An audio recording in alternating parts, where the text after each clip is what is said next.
Hi, kids. I am going to talk to you very briefly about target number one, which is do you understand about thermal equilibrium and temperature? And this also has what I call the De law, which is actually called the zeroth law of thermodynamics. I think it's because they already had the laws in place and they're like, oh, we should probably have this one. Duh. But anyway, all right, so here's the deal. Here's a couple things you guys have to understand. So let's pretend that I have an object here, and it's, I don't know, it's it's 200 Kelvin. That's pretty cold, but that's okay. And then I have another object here that's going to be, let's say, 400 Kelvin. Okay, and these two objects are touching. Okay, here's the thing. Okay, first of all, you guys have to understand temperature. Temperature is something we use to measure heat. Okay, it's something we use to measure it. It doesn't actually transfer. You can't transfer temperature over. It's just something that we need some tool to measure heat. So they came up with, hey, temperature. So remember, Kelvin versus Celsius. Kelvin is, whatever the degree Celsius minus 273. Okay. So yeah. All right. But if I have two temperatures here, and they're touching, two objects that are touching, well, guess what's going to happen? This is kind of like the duh thing. Well, the heat is going to flow this way. So heat will flow that way, and it'll continue to flow that way until what?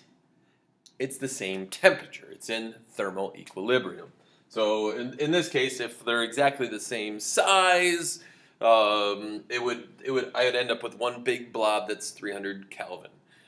If this object was, bigger than this, maybe you would end up with 320 Kelvin for your big blob. But heat's going to continue to flow this way until those two objects are in thermal equilibrium. What does that mean? No more heat flows. Why? Because the temperature is the same. That's called the zeroth law of thermodynamics. I call it the duh law. Duh. But that's going to happen. On a microscopic scale, here's what is actually happening. So, remember what temperature really is. It's a measure of, what heat really is, or temperature really is. It's a measure of how much the molecules are jiggling around. Okay, so that if you have 400 Kelvin, that means the molecules are moving around.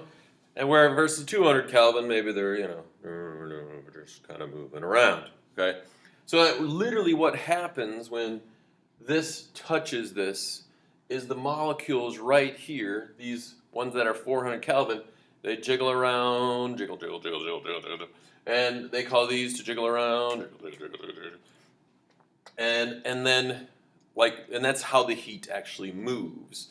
Remember, heat, energy, temperature, measure of heat. Okay, but the little molecules jiggle, jiggle, jiggle, jiggle, jiggle, jiggle, jiggle. They cause these to start jiggling, and then that's what actually passes it along. For example, if I go and I grab something in the middle of the winter, it feels really cold. Why? Because my molecules, jiggle, jiggle, jiggle, jiggle, jiggle, are causing the molecules in that metal railing to jiggle, jiggle, to start jiggling, so that heat gets transferred that way. So there you go. That was my really short video. Bye, kids.